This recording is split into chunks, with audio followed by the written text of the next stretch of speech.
The OKC Thunder have now taken a 2-0 lead against the Minnesota Timberwolves. Things don't look pretty for Minnesota right now. In game, the Thunder went out there and they thoroughly set the tone for the series, but this game was a chance for either OKC to build upon that and really make the Wolves have to dig themselves out of a hole, or for Minnesota, it was their opportunity to set this series straight and prove that they can just get a win and then build upon that with confidence going into Minneapolis. The former ended up being the case, and the Thunder, on the night of SGA's MVP announcement, now sit at a 2-0 lead in the Western Conference Finals. And of course, this was a celebratory night for them. Having the most valuable player in the league, that is an incredible accomplishment. And really, when you think about the Thunder franchise, they've been around since 2008.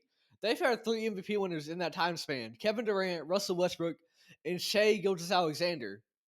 There's a lot of franchises that don't have that number of MVPs throughout their entire lifespan, and the Thunder are so new. That's really cool to see. And it shows that this team is really good when it comes to talent, and especially the manner in which they acquire it, because it's not a Los Angeles Lakers situation, a hypothetical Knicks situation, in which they attract a major star in the prime of their career. Look at Luka Doncic getting traded to the Lakers. Look at all the hypotheticals with the Knicks, right, of them every offseason getting these big name superstars. But especially for the Lakers, this major Anthony Davis, this major market where the stars want to play. Oklahoma City is the direct opposite in terms of market size, and they have to cultivate talent in a very, very unique way. This is not a major free agent destination. It only becomes one if they manage to win a lot of games, and maybe it will be now. But in terms of the city itself, stars are often going to gravitate elsewhere. So with Oklahoma City, they have to be really thorough in scouting talent and finding more unique avenues to acquire it. Kevin Durant, they got through the draft. Russell Westbrook, they got through the draft. And Shai Gilgeous-Alexander, they traded for him after his first season. They get these guys very early on in their careers because they have to. And largely, it's very much so worked out for them. Look at the individual successes of these guys. Look at James Harden even. He didn't reach those peaks in Oklahoma City, but after he was gone, he went on to become one of the best scorers that we've seen in recent NBA memory. And even if you don't go in peace, look at all the talent on this team. J-Dub, Chet Holmgren, Jaden Williams, the center, Lou Dort. What's in common with all these guys? They were given a chance by Oklahoma City. Lou Dort was undrafted, and then obviously they got J-Dub and Chet Holmgren in the draft. Oklahoma City is very, very good at acquiring talent and scouting out talent very early on.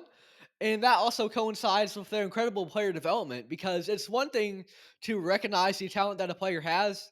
It's another thing to allow them to reach that level to where they can fully maximize those talents. And that's precisely what Oklahoma City has done. They've built a great team over there. And that was really on display tonight. The big three of SGA, Chet Holmgren, J-Dub, they all played very, very well. And SGA, for my money, might have had his best playoff game yet. Because so far in these playoffs, his efficiency has been down just a little bit, at about 47%. And that's very, very good, especially for a point guard. But compared to SGA, he's usually about that 50% mark. So it's a little bit of a drop. Nothing substantial. Nothing at all to say that he's a playoff dropper, but it was still there a little bit. And the way that he was still able to impact games at a high level, even if he was hitting a few less shots, was his ability to get to the line. And when he gets there, for the most part, it's pretty much a guarantee that it's going in. He's incredible at getting to the line and executing once he takes a free throw. And so even if he did not have the most efficient night, which, mind you, relative to other point guards is still very, very efficient, he was still able to maintain that 30 points a night pace because of his ability to get to the foul line and draw contact, create contact. But last night, SGA was a lot more efficient. He was 12 for 21. And yes, there have been moments in the playoffs where Game 7 against Denver, he was 12 for 19. Game before that, he was 11 for 16. But it hasn't always been super consistent in a way, because those also coincide with games where he might have been 10 for 27 in Game 1 against Minnesota, 8 for 19 against Denver, 7 for 22 against Denver. It hasn't always been there. And so I think it's absolutely worth highlighting when it is. Now, his efficiency, once again, is still very much up there among the best of the best, especially at his position. He might just be the best. But there was a moment in this game where I believe he was 10 for 15 from the field at one point. And that was when it really stood out to me, his efficiency. Because yes, he might have had a game like game 2 against Denver where he was 11 for 13. But now you're up against Minnesota. That's a very tough perimeter defense. Jaden McDaniels, Nickeil Alexander-Walker, Anthony Edwards. And not just on the perimeter, Shai loves to drive. So how about Rudy Gobert at the rim, Julius Randle, Naz Reid? That didn't matter for him tonight. SGA really executed. And we saw how the defense could impact him in game 1. Of course they won, but he was 10 for 27 and 0 for 4 from 3. But yet his efficiency remains near the top of the league at his position because of his ability to have a night like he did last night where he was really impressive. And it wasn't just the production there, you could really notice it as you were watching the game because especially in that second half, especially in the fourth quarter. So they were coming off the third where OKC had really dominated. They went on a 10-0 run at one point, and that really kind of put the game to bed. But Minnesota, they tried to fight back in the fourth. However, everything that they did right, OKC seemed to have an answer for it, and they would come out on the other end and hit a dagger shot and really demoralize the Timberwolves because of their ability to continually make shots in spite of Minnesota really trying to shift the momentum. That didn't really matter to OKC. And on to the Timberwolves. We've talked about the OKC Thunder, how they executed very well, especially Shai in particular. Minnesota played a lot better than they did in game 1, but they still were not able to come out on the other side the victors. And here's what I worry about. You could say that the game 1 loss was an outlier because all their rotational pieces in Dante, Nickeil Alexander-Walker, Naz Reid, they really struggled to hit their shots. You could say this game 2 loss was an outlier because Rudy Gobert didn't have a great game. Julius Randle had his worst game of the postseason so far. And Anthony Edwards was very aggressive, but he wasn't always hitting those shots. You could point to both these games and say that they are outlier factors, and that with that, you can't really count Minnesota out. They're not fully executing yet. But then I beg the question, when are they going to execute? Because nothing is guaranteed, especially in the NBA postseason. And if you combine the performances of Game 1 from the Stars and Game 2 from the rotational pieces, you would have a very well put together offensive game. But what's the guarantee they're going to be able to put all of that together? I'm a Minnesota fan. And this team was playing like they were hungry, like they wanted to win, very much so. And those rotational guys, after having a very inefficient game 1, they really had a chip on their shoulder. And Nickeil Alexander-Walker especially looked very impressive. But it's still the same result, and now you're down 2-0. And there's a lot of heart, there's a lot of passion with this team. Anthony Edwards, he stayed up until 3 a.m. watching film. Julius Randle, aside from this past game, has been moving differently with Minnesota, playing the best ball of his career, especially in terms of team-oriented basketball.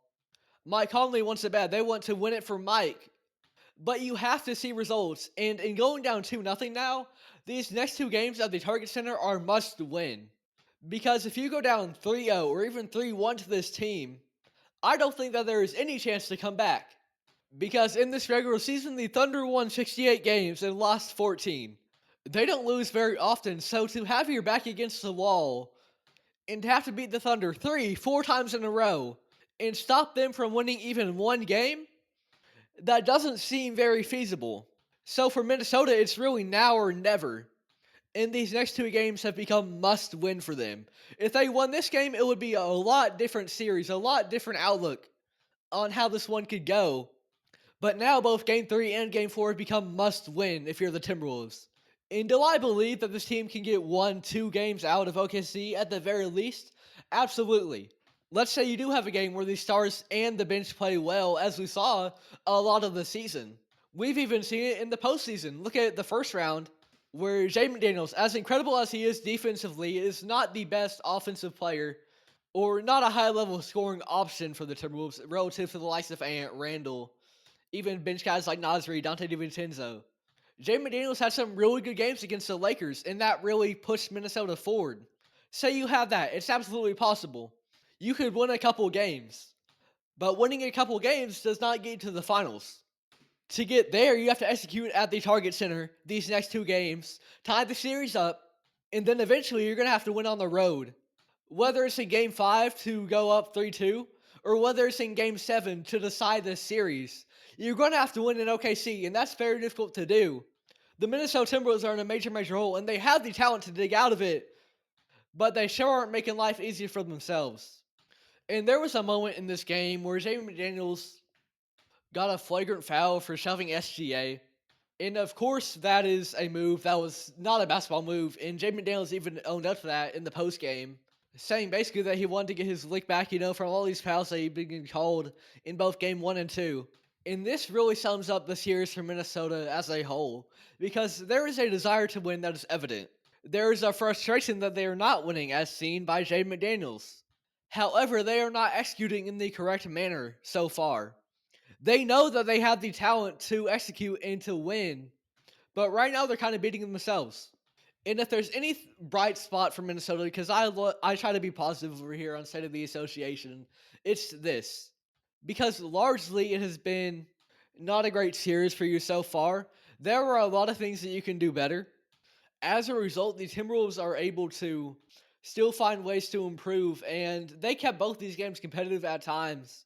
To be able to understand what they were doing right and what they really need to work on, they could absolutely come out the other side of winning a couple of games. Because there's room for improvement, there is stuff to work on, they can always look better. And I absolutely believe that they can gather a couple of victories. However, they need to do that pretty much immediately. And for Oklahoma City, they understand this too. They're up 2-0 now. They know that if they win even one game at the Target Center, this series is pretty much over. So they're going to be trying their hardest to do just that. I think Game 3 might just be the best game of the series yet, because it's make or break for Minnesota. And if OKC wins, this series is all but pretty much put to bed. It's going to be a great Game 3. Minnesota needs to execute, and OKC, they're going to be looking to capitalize on every single mistake.